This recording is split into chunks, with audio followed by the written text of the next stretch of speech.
Hello students, welcome back. ये question है gate 2004 के एग्जाम में से 2 मार्क्स के लिए। आपको कहा गया है कि हम एक ऐसा फंक्शन इंप्लीमेंट करना चाहते हैं, अगर उस फंक्शन की इनपुट हो 5 या 5 से बड़ा कोई नंबर तो आउटपुट हमें चाहिए 1। अगर 5 से छोटा नंबर है यानी कि 0 से लेके 4 तक, इन केसेस में हमें आउटपुट चाहिए 0। ओके, हम इस फंक्शन के लिए सर्किट इंप्लीमेंट करना चाहते हैं और सर्किट सिर्फ इन्हीं 3 गेट्स को यूज कर सकता है, एंड गेट, और गेट एंड नॉट गेट।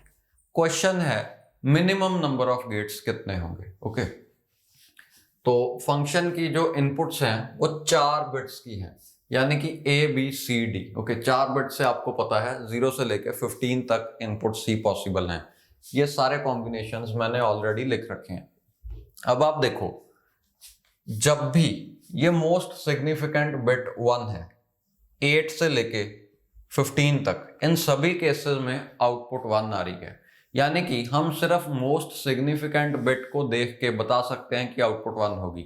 अगर मोस्ट सिग्निफिकेंट बिट 1 है तो आउटपुट 1 होगी ही होगी। ओके, अगर मोस्ट सिग्निफिकेंट बिट 0 है तो हम कुछ नहीं कह सकते। इन केसेस में आउटपुट 0 है, इन 3 केसेस में आउटपुट 1 है। बट जब मोस्ट सिग्निफिकेंट बिट हाई होगी उस केस में तो आउटपुट हाई होगी ही होगी। ओके, यानी कि ए प्लस कुछ होगा। ओके, तो ए लिखने से हमने इतने केसेस को कवर कर लिया। देखो, मोस्ट सिग्निफिकेंट बिट की वैल्यू है 8।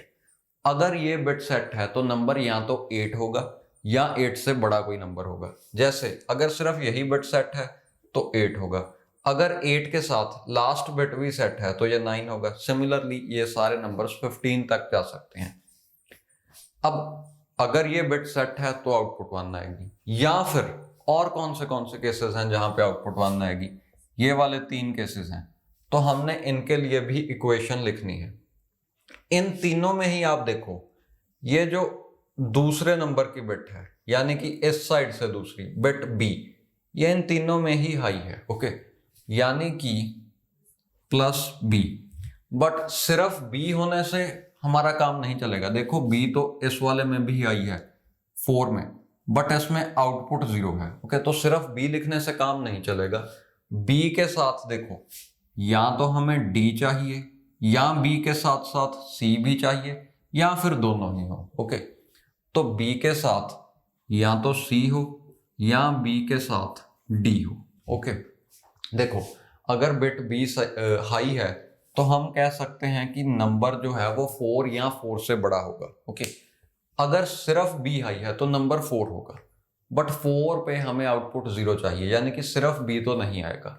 बी के साथ या तो ये वाली ऑन हो या ये वाली ऑन हो, यानी कि बी सी या बी डी। ओके, अगर बी सी है तो नंबर 6 से बड़ा होगा, यानी कि हमें 5 से बड़ा चाहिए, तो जो 6 से बड़ा है वो 5 से तो बड़ा होगा ही होगा।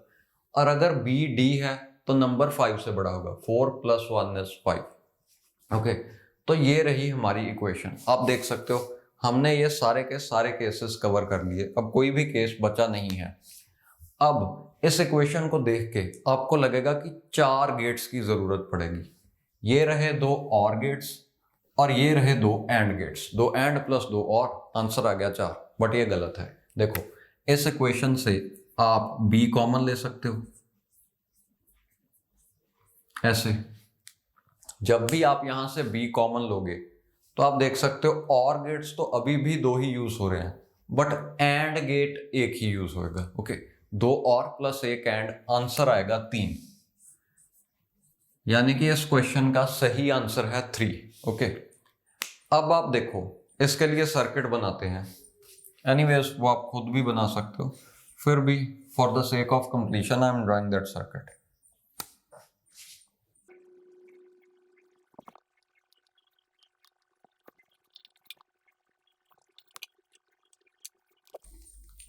तो आप देख सकते हो मैंने ये सर्किट यहां पे बना लिया है।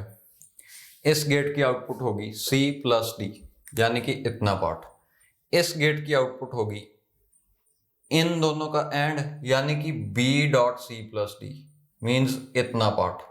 और उसमें हमने और करना है A, तो इसकी आउटपुट और A का और परफॉर्म करवा दिया। यानी कि इस गेट को ये वाली इक्वेशन इसके कॉरस्पॉन्डिंग है। ओके, तो हमने इसे इम्प्लीमेंट कर लिया और ये तीनों गेट्स यूज हुए। तो क्वेश्चन का आंसर 3 है, हम ऑलरेडी देख चुके हैं।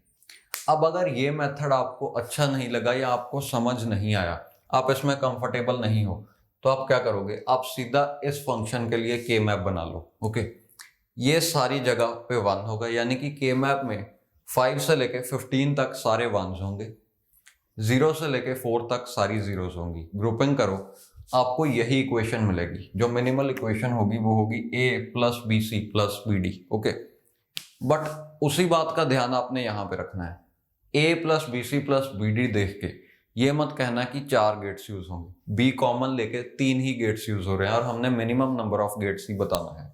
सो be careful, answer is 3। Okay.